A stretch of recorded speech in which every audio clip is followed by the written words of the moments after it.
Hey guys, welcome back to the Prehistoric Life Podcast. I'm your host, Eric Crawford. I'm your co-host, Bodie Moore. And today we're at the Yale Peabody Museum.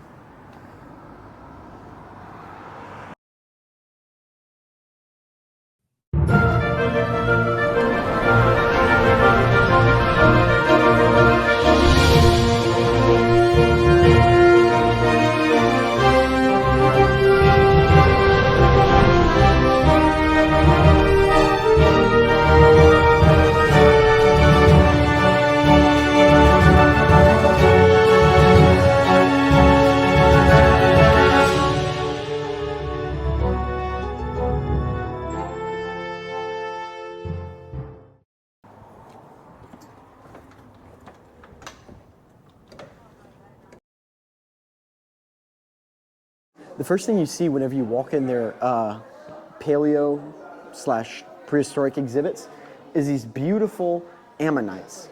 These show the beautiful fossilization process of ammonites along with the inside and suture patterns. These are very beautiful recreation, or not recreations, but real fossils on display. Along with this one right here.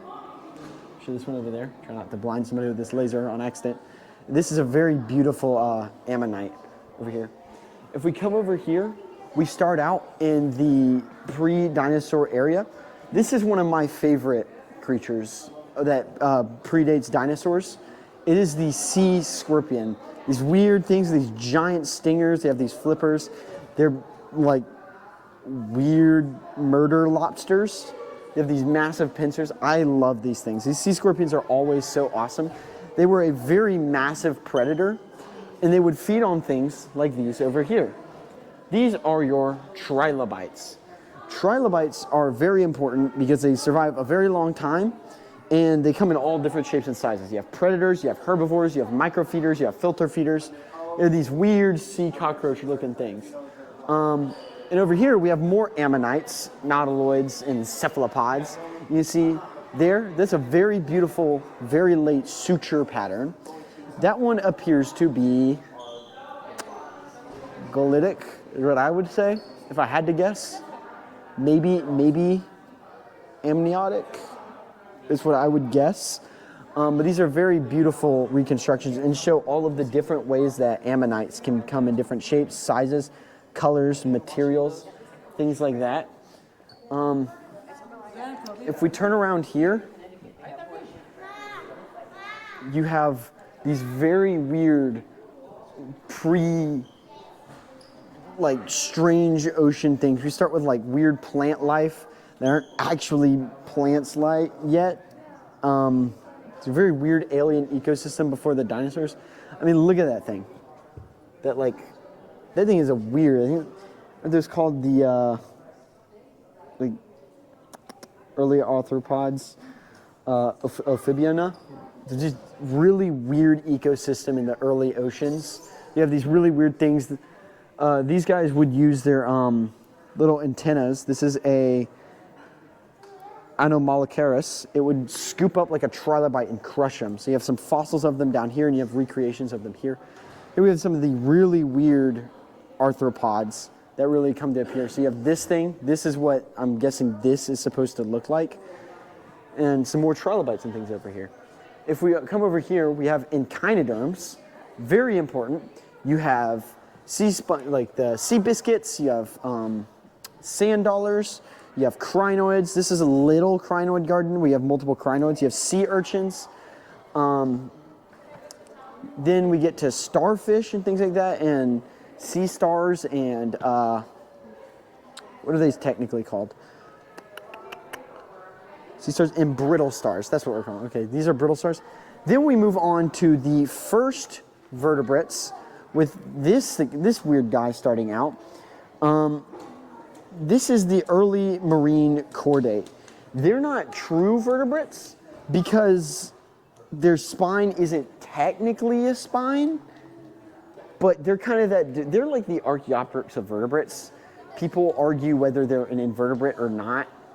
I'm personally just going to say they're a vertebrate. Then we get the weird first early fish, these weird filter feeders.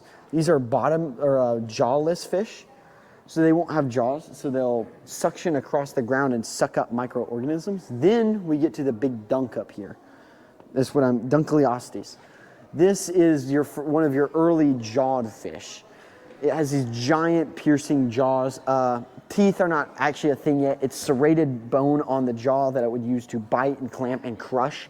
Pretty powerful jaws for its time. Would probably have been a pretty prevalent predator, and it lived during the same time as the first sharks. And it was actually during its mass extinction that sharks survived and Dunkleosteus vanished. So there was possibility of sharks vanishing and then Dunkleosteus staying around. We would have had Dunkleosteus today. But it's a very beautiful recreation, and I love our early invertebrates. So this is actually a very beautiful display showing the Great Dying. To about 252 million years ago, all of today's continents were joined into a supercontinent, Pangaea, and surrounded by the Panthalaeus Ocean. Lava erupted through rifts in the ground, leaving behind basalt hundreds of meters thick that covered an area the size of Australia. These rifts gave off tremendous amounts of greenhouse gases, and that led to a lot of these things like trilobites, sponges, and things like that going extinct. But not everything died off, and post-extinction, some of these things actually survived and are their descendants, some of their descendants go extinct later on, but still, some of them are actually still around today. Okay, so here we are at the Permian, almost 300 million years ago.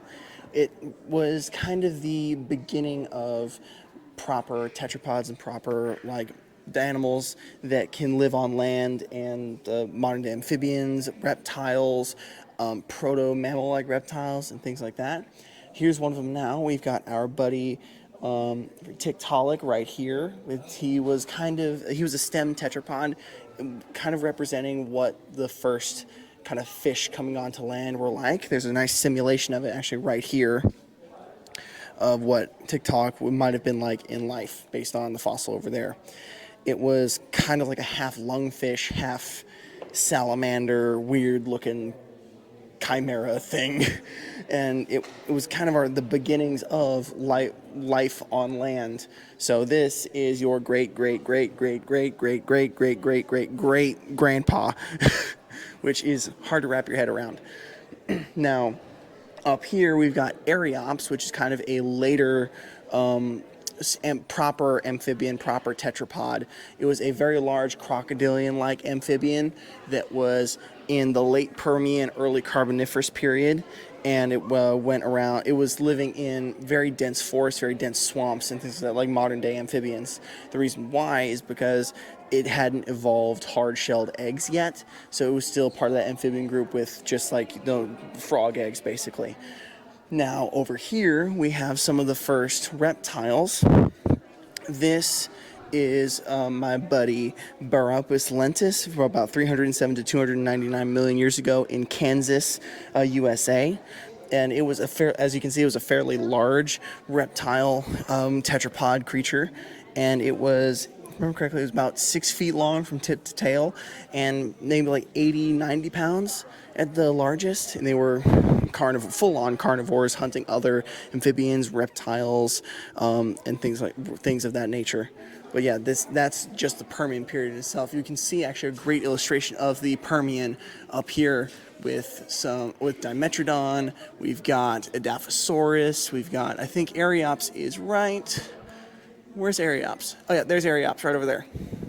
You got Archaeops right there, and these are a bit outdated depictions, I think from the 70s, 80s, 90s maybe, but it's an amazing illustration of what the environment was like back in the Carboniferous and the Permian. The Carboniferous was very dense rainforest, very dense jungles, and then at the end of the Carboniferous, it dried out extremely and went all the way over into the Permian, which became more of a desert, sparse woodland and things like that, which allowed reptiles to take over. So that's when the hard-shelled eggs were actually very useful, because it kept all the moisture inside the eggs, so they wouldn't be required to be put in water like amphibian eggs. Now, continuing on with the Permian period itself, we had things like Edaphosaurus, Dimetrodon, like I mentioned, and all of these were reptiles, but the thing is, the main difference with Dimetrodon and Edaphosaurus over here is they were what we like to call mammal-like reptiles. In the case of, they were diapsids, which means they had two holes in the back of their skull, not just one. Whereas, or actually, they weren't diapsids, they were synapsids. Sorry, all modern day mammals are synapsids, and that started with things like Dilophosaurus and Dimetrodon as well. Whereas diapsids are all modern day reptiles, archosaurs, crocodilians, birds, dinosaurs, etc. Amphibians too are diapsids, or pre-diapsids. And the thing is, like, Dimetrodon was a very weird animal because it was the beginning of the mammal-like reptiles evolving different kinds of teeth. So it had incisors, it had canines, it had molar-like teeth in the very back right there, which allowed it to eat kind of different kinds of meats and different kinds of foods as well. It still was 100% a carnivore, but it would allow it to eat multiple different parts. It would be able to chomp through the bones, etc., etc. Now, moving over into the Triassic period is when dinosaurs and reptiles really started going crazy. Now, you may think, looking at that, oh, that's a dinosaur, right? Well, you are completely wrong. This is actually a crocodile relative, a crocodiliform, kind of early kind of crocodile. You can tell mainly by, nowhere up in the torso, but you can tell by the feet. It had 5 toes, 1 little toe right there, and 4 extra toes. And then you could see right there the heel bone is very protruded and very stuck out like that, because when it was at rest, its heel would be laying on the ground like a modern day crocodilian. So if you look over here, its foot would be like that. Unlike dinosaurs, which have their ankles completely off the ground, like the Deinonychus over here. And that's one way you can tell the difference between a dinosaur-like crocodilian and then a full-on dinosaur. Now over here we have Deinonychus, which was in the late Cretaceous. We'll go into that later, but that's after the dinosaurs really started taking over, after the reptiles fully went extinct. Now over here we have a early stem crocodilian. You can see more of those traits back here. You can see right here there's the extended heel bone and the 5 toes on the foot. And then over here on the left, we can see an early stem bird dinosaur, which is Compsognathus. Compsognathus was from the Triassic period and lived with these large dinosaur-like reptiles and carnivorous crocodilians, things like Postosuchus, things like our buddy, Sphenosuchid up here, and just... they were kind of like the underlings at this point at this stage. But then at the end of the Triassic, all of the at the end of the Permian, all the big, strong, and the Triassic, all the big, strong, dangerous reptiles went completely extinct, and then the dinosaurs were allowed to take over in the Jurassic period. And we'll go into more detail on that later. So here, the first thing that I want to show off during the Jurassic period was one of the most famous and well-known things during the Jurassic, Stegosaurus. This is if I'm not mistaken, Yale has the most complete Stegosaurus specimen. It's a composite, but it is like the first complete Stegosaurus on display. Beautiful Stegosaurus here. You have very famous things that you can see right off the bat. You have these gular osteoderms, which would have protected the neck from the bottom, also just supported the fat jugular that they would have had for eating all the food. You have their famous plates on the top of their back here. Very famous for these plates. That's what their entire lineage or group is known for. Many ideas on what they're used for, possibly to deter predators, to attract mates, to thermoregulation. It's really a lot, but they do have little grooves and divots into them that, if you look closely, would be where blood vessels would go. And within those blood vessels, they would be able to push blood into their plates, which would have probably most likely changed the color of the plates. Now, as you move down the body, one of the most interesting things about Stegosaurus is the length of the legs. The back legs are so much longer than the front legs, to like a really weird degree, to the point where it is usually thought that young juvenile Stegosaurs would have been able to rear up and run on their back legs. While adult stegosaurs would have most likely been able to rear up, they would not have been able to most likely run often on their back legs, which kind of leads me into another theory. They have these very fat thumbs kind of things here. So my thought is during, intrasexual selection, which is kind of how, think about like a deer where they kind of lock antlers to kind of choose a mate. The weird thing about intrasexual selection is often the two creatures do not kill each other. Their goal isn't usually to kill each other. It's to deter the other one and scare them away. So I would assume dinosaurs would be within that same group or same style. So using that idea, my thought is they would have likely reared up on their back legs, collided chests with each other, and used those fat round thumbs to kind of hit at each other's side and wrestle each other. And the first one to fall over would be the loser, and the winner would get the woman in that case. That is just a theory. There's a lot that probably goes into that. One thing I also want to interestingly point out is if you look up there at the back of the hip, it does look like there are a few fused vertebrae, which I think is very interesting. I think that could have something to do with a hip injury. It could be because stegosaurs have an air pocket in their hip that was once thought to be a butt brain. Because the size of their head is so tiny, it is thought that they might have needed two brains to control the two halves of their body like that. But we now know that's not true. That actually helps with them to be able to swing their mighty, glorious, majestic tail. One of the other things that they're known for. You can get close there. Try and show that thagomizer on the back there, the tail. One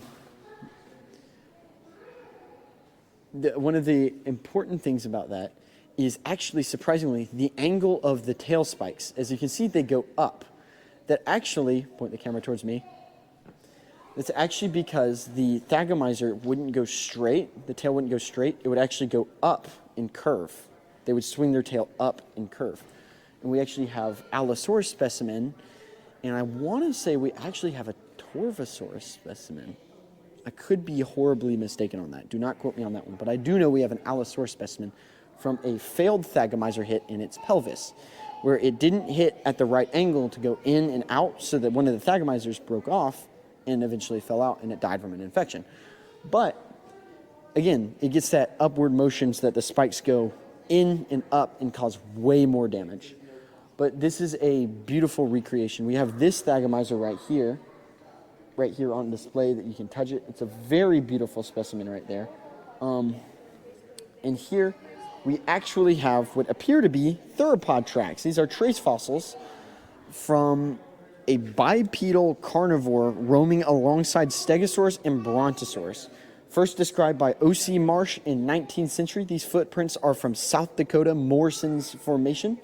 This location is famous for dinosaur bones. Streams and rivers across a broad floodplain created ideal conditions for preservation of both fossils and footprints. So if I had to guess, this was likely an Allosaurus footprint, but this is a beautiful Stegosaurus specimen. So here we actually have a very interesting debate in the paleontological world. This is Brontosaurus. It looks a lot like Apatosaurus. That is because it is closely related to Apatosaurus. But Brontosaurus in 2023 was rebuilt and remounted. New bones were added. It was more vertebra in the tail, and more ribs along its belly, and a new skull. All this time, the dynamic new pose are from new information relative to the fresh discovery. So initially, one of the things about Brontosaurus was its skull. It was actually a Camarasaurus skull put on an Apatosaurus body. We now know that's wrong. We have Camarasaurus and Apatosaurus. For the longest time now, we thought that Brontosaurus was a dubious taxon or a dubious species, meaning it is not a real species anymore. And so for the longest time, we were just like, okay, well, it's not a real species. But we started to know little differences between Apatosaurus and this so-called Brontosaurus species. One of the things that I learned about is also the toe claw. The toe claw for Apatosaurus, I actually think it's the front one, for Apatosaurus is pointed, if I'm not mistaken, while the toe claw for Brontosaurus seems to be really squared off there. It looks really squared off. which is very interesting. So Brontosaurus has a square tail along with more ribs and more tail vertebra, but it is similar to Apatosaurus, but just different enough. So you have this beautiful Brontosaurus specimen. I'll throw up a giant B-roll thing of it. Another thing I want to point out is this guy. We had mammals during the Jurassic period. These little things would have also been hunting things like Psittacosaurus there, but also if you look here, they're little mammals. So you have like rat and mice adjacent looking things that took on probably similar niches to rat and mice today. So it is actually a big thing during speculations about how rat populations would have affected dinosaurs. We now know really didn't all that much. So we're going to come down this massive Apatosaurus tail, very beautiful tail here, similar to, or a Brontosaurus tail, similar to Apatosaurus is what I'm thinking. Probably would have been used in a similar fashion, kind of that bullwhip motion, hard crack, hit an Allosaurus, shatter its jaw, something like that. Very important defense-wise, along with just sheer size and sheer body, these giant pillar-like legs would help it spectacularly. So here we actually have some other Jurassic period creatures. So right there, F, what you're looking at is a dinosaur bone slice from actually an undetermined dinosaur, but if I'm willing to bet from the sheer size of it, probably a sauropod, is a giant slice of dinosaur bone. As you pan over, B, C, and D, B is a Deinonychus vertebra. So that one is a Deinonychus vertebra. C is a swan vertebra, and D is a alligator vertebra, showing the difference between dinosaur, reptile, and bird vertebra. But here, A here is a sauropod vertebra from Sauroposeidon. So that is a very rare, beautiful creature right there. But this is a Sauroposeidon vertebra. You can see just how absolutely massive these things. But if we go to E, this appears to be my personal favorite dinosaur, Allosaurus. That is the upper maxilla of a Allosaurus fragilis, which was the apex predator of its time about 150 to 145 million years ago. So here we have the famous Deinonychus. This is probably the most iconic dromaeosaurs in shape. Not in name, because I say Velociraptor takes it in name, but in shape. This is loosely, originally it was once named Velociraptor, but its name was changed to Deinonychus whenever they figured out it's a completely separate genus. So actually, for all the people that say that the Velociraptor in Jurassic Park is inaccurate, I say, suck it, paleohistory. Going over the basics here, broad chest, starting to look a lot more bird-like, possible place for keel, or late Maniraptor form, theropod, giant kill claw, famous for Maniraptor forms. You have another kill claw right there. Here we have a beautiful dental area right there. Bit of the upper jaw, bit of the lower jaw there. You have the osticular rings for the eyes, possible for night vision. One thing I do want to point out here is these look for the tail. Those weird lines are ossified tendons. So those are actual tendons, so like muscle and things like that, that have gotten minerals and things in them and fossilized. That is actually part of fossilized like muscle. Now if we come over here, we get into some of the very important parts of the evolutionary parts of bird into the Cretaceous period. Well, actually, this is part of the Jurassic here. You get convergent evolution with wings between dinosaurs and pterosaurs. Pterosaurs have a web membrane wings, more similar and akin to a bat than a bird, if I were to compare it to anything. They have that fourth finger heavily elongated with a web membrane connecting to their body. Weird long face. This one in particular is a Rhamphorhynchus, possibly more likely a fish eater. But here we have the famous Archaeopteryx. This is similar to the one in Germany. This is where you start to have the debate of if they're a bird or dinosaur. Feathers say they're birds, tail and teeth say they're dinosaurs. They do, as far as where I'm aware, I think we're still saying they don't have powered flight. I think we're still saying they're like soaring. But then over here, we have a 26. This is a stem bird. This is Ichthyornis. But then here we actually have the levels of evolution between the bird fingers and dinosaur fingers. So 25 there is an early stem bird, is Deinonychus. Number 24 is Confuciornis, which actually is supposed to be significantly smaller than these, because it's a pretty small critter. Then up number 1 is, or number 23 up there, is actually a modern swan. So you can see how they have the same similar bones, but are still different convergently, but you can kind of see how the evolution has changed. All right, and keeping with that whole thing with dinosaurs and birds being very similar and belonging to the same lineage, up at 27 here we have a species of oviraptor dinosaurs called Peabody, and it actually shows a female, or assumably female,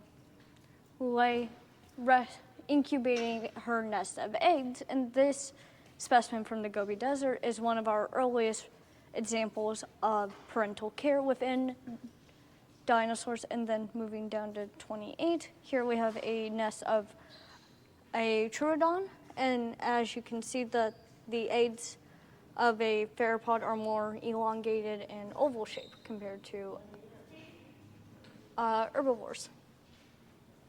Then moving up to 29 is a juvenile skeleton of a hadrosaur called Maiasaura, which Maiasaura means good mother lizard. It was the dinosaur that kind of proved that more than just small theropods, things like large hadrosaurs, show parental young in care, and it was the first evidence of dinosaurids within North America.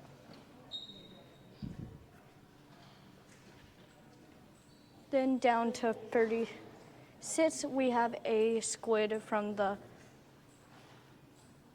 a prehistoric squid, and as you can tell from the general body shape, that torpedo-like design with the tentacles, squids have been relatively unchanged since the Mesozoic. So up here we have a large specimen of Emontosaurus, which was a large herbivorous hadrosaur from the late Cretaceous period, and Emontosaurus was actually the first skeleton mounted in the United States. A little fun fact. And hadrosaurs at this time period were one of your large herbivores besides ceratopsians. They kind of fill like the role of like a large deer-like animal within like the modern day, or like a bison. And if you want to move to down here, you can, with cast A is actually a skin impression of a hadrosaur, and skin impressions are very rare, but we have a lot of them from various hadrosaurs, and it actually gives us a good idea of like what their appearance may have looked like. As you can see, they were at least somewhat scaled and most likely did not possess any feathering that we see in other dinosaurs such as theropods. Then kind of moving down here, we have a skull of another hadrosaur called Lambeosaurus, and what's a unique thing about the Lambeosaurus is if you see that crest up there, it actually acted as a resonating chamber where they could produce a low, like almost like bellowing sound in order for things like communication, and other various displays for things like mating or even predator deterrence. And you can see the dental battery and like those flat kind of grinding teeth, showing that hadrosaurs were herbivores. So yeah. Okay, so here we have, in my personal biased opinion, the coolest dinosaurs of all time, and I will die on this hill. Here we have T-Rex, Torosaurus, and Triceratops, three of the largest and most powerful dinosaurs of the Cretaceous period. So most people used to think when it comes to Triceratops and Torosaurus that they were the same animal because there were no babies of either dinosaur at the time, and they were both very similar. Torosaurus had a much larger head, but the general skull shape, besides the frill, was very similar. Triceratops was the same thing, just a smaller frill, but the very similar head shape and things like that. But actually, they're two separate dinosaurs. So the main way you can tell is because, first off, the frill of Torosaurus is enormous and more rectangular, like trapezoidal.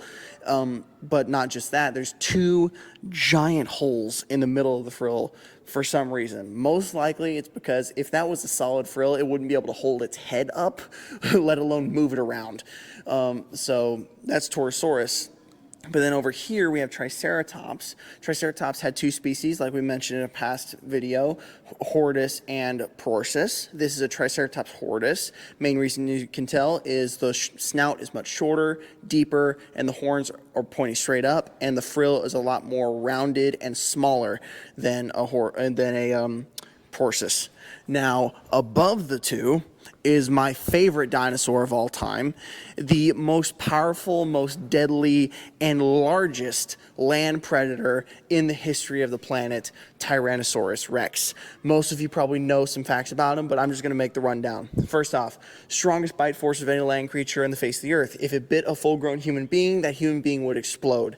Was the heaviest land predator in the history of the planet, could surpassed 14 tons at its largest. It was the most agile of all the large dinosaurs. It could turn 180 degrees in 2 steps, and it was fairly fast for its size. So if it was in an open field with nothing in the way and wasn't turning at all, it would get up to 20, 25 miles an hour, but normally it would run about 15 to 18 miles an hour, which is really fast compared to us. By dinosaur standards, not really, but it wouldn't really need to be much faster than that because it was going after things like Triceratops, Torosaurus, Edmontosaurus, things that were its size or bigger than it and definitely could not run faster than it. But my favorite thing about T-Rex is it had, recent studies have shown that it possibly had pads on the feet like a modern day tiger, which would allow it to be nearly completely silent on its way over to the prey. So if it came up to you, you would not be able to hear its footsteps until its head was almost directly above you. You would hear it breathing before you heard a footstep. And that's insane for an animal the size of a herd of African elephants. It's crazy. So here we actually have a very important exhibit because it actually shows you early primitive turtles. This is 9, so that is a early marsupial. You have early crocodile relatives, and then 11 here is this giant lizard. So it shows that even in the Cretaceous period, these smaller critters were still around and thriving. Now, if we turn around here, we're going to get into the Western Interior Seaway. This right here is the X-fish, or more famously known as the bulldog fish. These things were just massive killers in the ocean at that time. Not quite rivaling mosasaurs, but smaller mosasaurs in it probably still had to look out. They are rough, they are gruff, they have sharp teeth, massive bodies of pure muscle, and could thrash around. Now we're going to cut over here to the Western Interior Seaway. This is where you start to see a lot more weird aquatic diversity. Here, 3 is this plesiosaur tail fin. 2 is a female pterosaur skull. Number 11 is this beautiful Hesperornis, one of those first very primitive birds where it looks like a bird, but it's fully aquatic. You have ammonites, nautilus. Number 9, I want to say, is also an ammonite. It's a bacillite. Number 7B here is a mosasaur.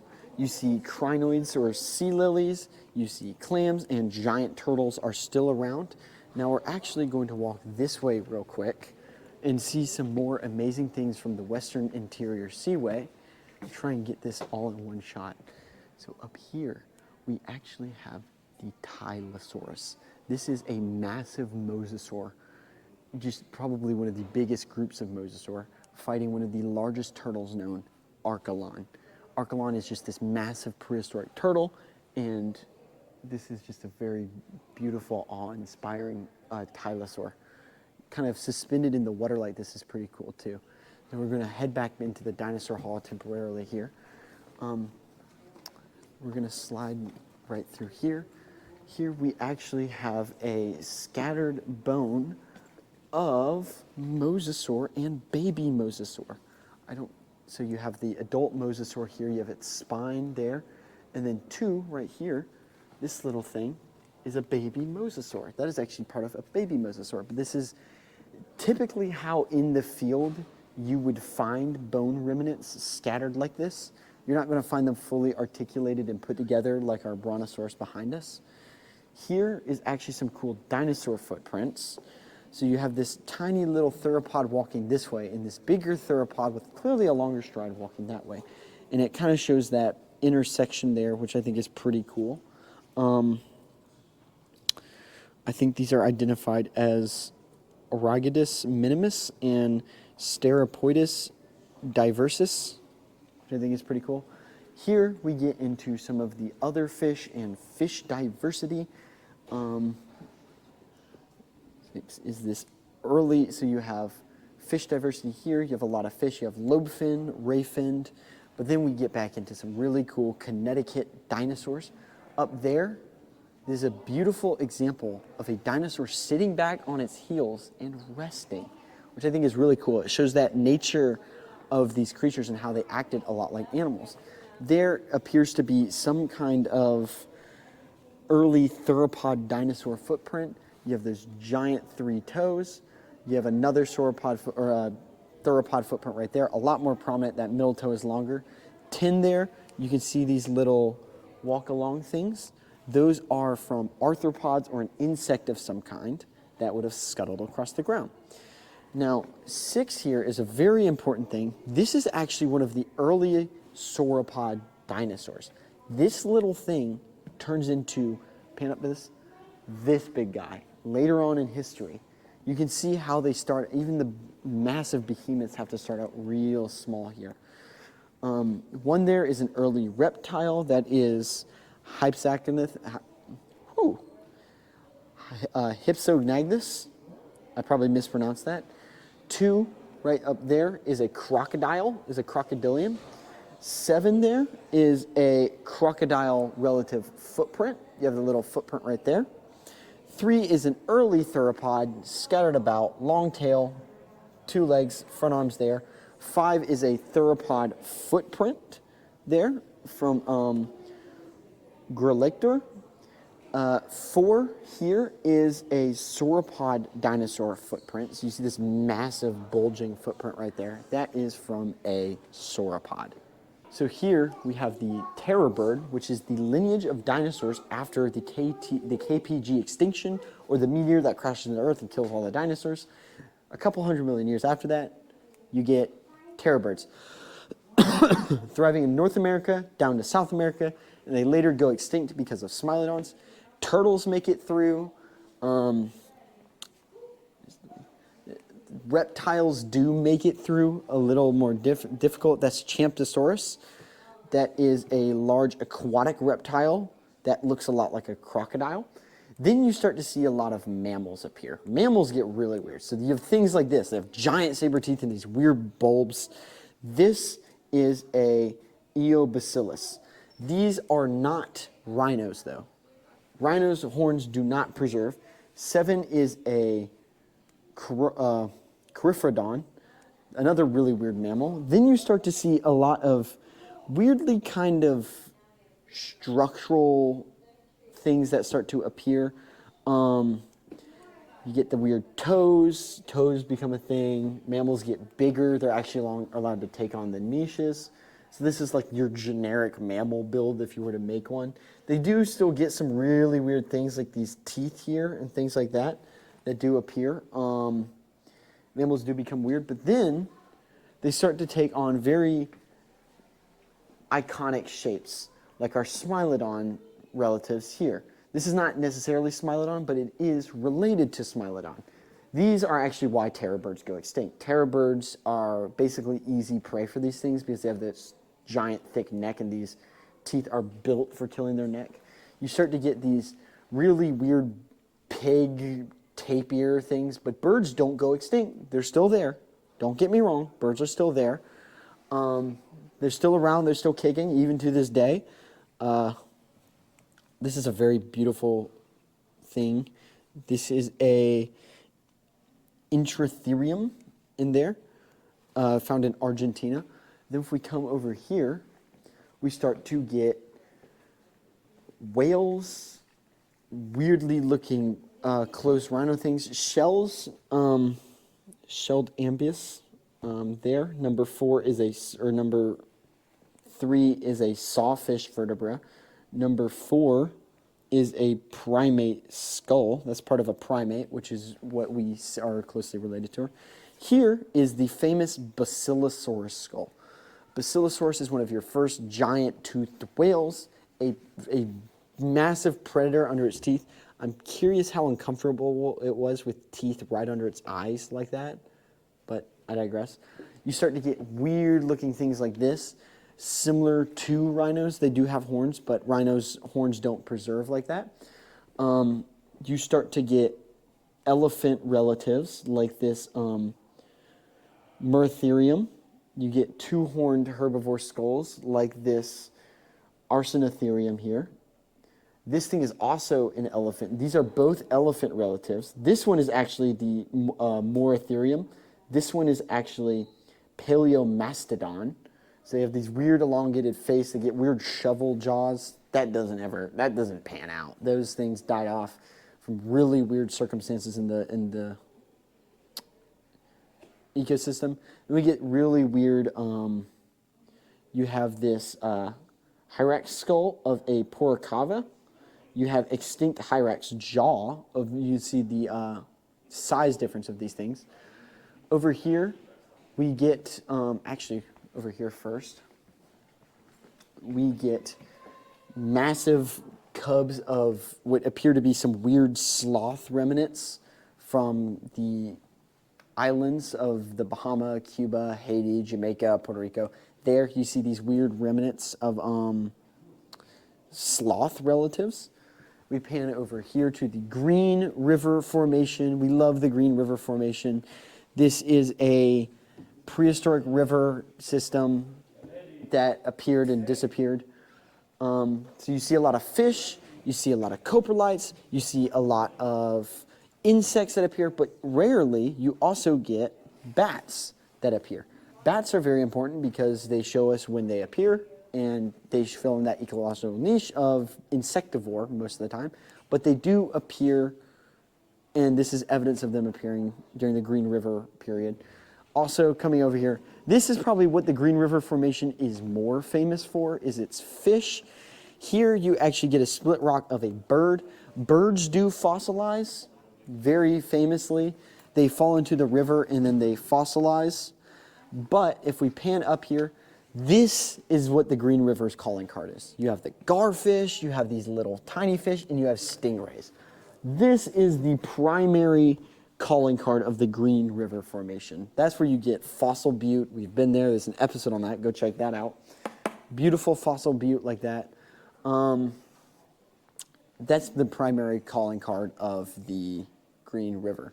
But if we come over here, we start to see a lot of those other early mammals. We actually get the last Triceratops here. That's actually pretty cool. It may not look like much, but this is the fossilized core of a Triceratops horn. Its posture just 5 inches, 17 centimeters below the impact layer, makes it one of the last known giant dinosaurs. Then here, we actually get to see where those creatures kind of disappeared. You can see the layer of rock. So you have this coal layer. You can kind of see where the boundary of the hit was. But you see before the asteroid impact, you get like weird reptiles and more reptilian things. You have small dinosaur claws. Here, that's a dinosaur claw of an ornithomimid. 6 is a dinosaur toe bone. 8 is dinosaur skin impression. 7 is turtle impact. but you see those things kind of disappear and go extinct in favor of crocodilians stay around, mammals stay around, and fish are very prevalent still.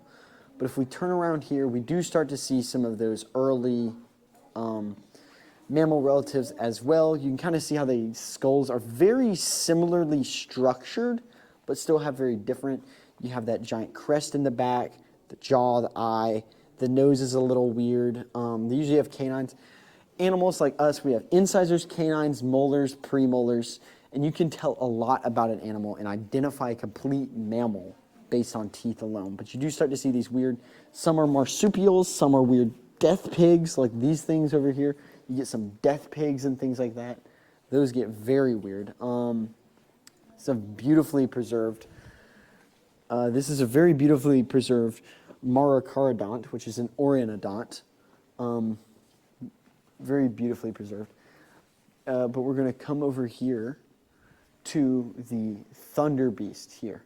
This is Brontotherius. Again, not a rhino yet. These things are not rhinoceros yet. You can tell they still have the actual horn preserved. These are actually more closely related to horses, if I'm not mistaken, if I remember straight. So these things are weirdly they're like rhino-shaped horses, is a weird way of putting it. But this is where you start to get a lot of the megafauna appearing. And that's where we kind of get over here. Grasslands become abundant, and you start to get new weird things, like this here. This is a camel. This is like what camels kind of look like today. 30 here is a extinct camel. This is the giant camel. Surprise, surprise, it's a camel, but giant. Hence the name. But that is actually an extinct genus of camel called Miolabus. Here we actually also get 29 here. We get the skeleton of saber-toothed predator of Barobophilus. So again, saber-tooth, hence the name, giant saber-teeth. They're the ones that make saber-teeth very famous, but there are a lot of creatures that have it, including ceratosaurs and gorgonopsids have them. We get some really, really, really weird things over here. I want to show off this section right here. This is a very odd looking thing. So this is a corkscrew beaver burrow. So this is actually a beaver that burrowed into the ground in this weird corkscrew shape, and it fossilized. This is a very important trace fossil because it actually shows the behavior of these creatures. Number 25 is also the burrow of a beaver right there. Again, showing the behavior of it. Number 27 is the beaver itself, is a beaver. Along with number 28 is a horned rodent skull, Ceratogallus. That little guy is a Ceratogallus. But the trace fossils are very important because they show the action of these creatures and show how they live. Now, showing off to 24 here, this is actually rhinoceros relatives. This is the bone bed of early rhinoceros relatives. This is Minoceros. They would have had 2 horns on their nose. They're most likely grazers, looking at those teeth, a lot less rounded. Or actually, they're probably more similar to, looking at this, no, they're probably grazers. I'm looking at those. Those are probably grazer teeth, if I had to guess. So mostly grasses, a hay-like structure kind of thing. But then we get to 20 here. This is a clawed herbivore, Morphus. Very massive creature here. Look at these really weird claws that are split in the middle there. Rearing up on its back legs, its clawed hands pulled down the tastis branches from high in the canopy. Despite its odd look, Morphus, meaning slowfoot, is a close relative to horses. Its claws are modified hooves. So these are actually hooves that are split and slit like that, so they can actually clamp onto things like that. But here we actually get deer kind of, so this is actually a just straight up deer-like mammal. This is Alotomarix. 19 to 16 million years ago in Nebraska, was a deer-like herbivore that lived in open woodlands and grasslands. Both sexes had horns. 22 is a skulled three-horned herbivore called Cranioceras, right there. That is Cranioceras. Kind of a really weird take on a mammal take on Triceratops, surprisingly. This is actually a cast of a multi-horned herbivore called Sinothoceras. You see these really weird horns that get really crazy. But then we come over here and we start to get into some of the really weird stuff. This is where we get into the, like, I think they're called bear dogs or pig dogs. Hyenodons is what they're referred to as. So this is a pig-like predator. This is a pig. This is Archatherium. Then you have the scissor-tooth predator, probably because of its sharp teeth that could slice you like scissors, called Hyenodon. Then these are, 15 is the Dentactus. Then you have a Hyenodon. Then you have a Daphurus. These are skulls of predatory mammals. You can see how they might have varied. A lot more canine in structure, giant sagittal crest, probably a lot more bear in structure, and a lot more feline in structure. 14 is a early relative to dogs.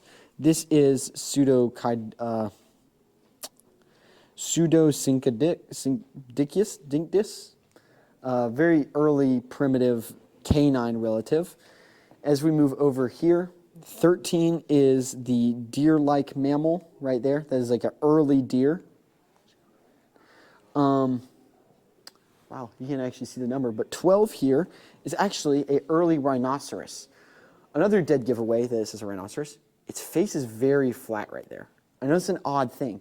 Again, rhinos' horns aren't actually part of the skull. They're keratin and fur and hair that is kind of coiled and turned into a horn. Coming this way, 10 is an early relative of horses. You can actually see they still have 3 toes there before they actually get hooves. We get some turtle shells. Turtles do make it through the KPG of extinction. Very famously, they're still alive today. This is actually a hippo-like mammal. Here we actually have some more very important things. We have plants. Plants show your ecosystem, what things would have eaten, important things like that. You have this little frog specimen right here, which I think is very cute there. H is a fossil bird with feathers. I, J, and K are spiders and insects, which I think are very important.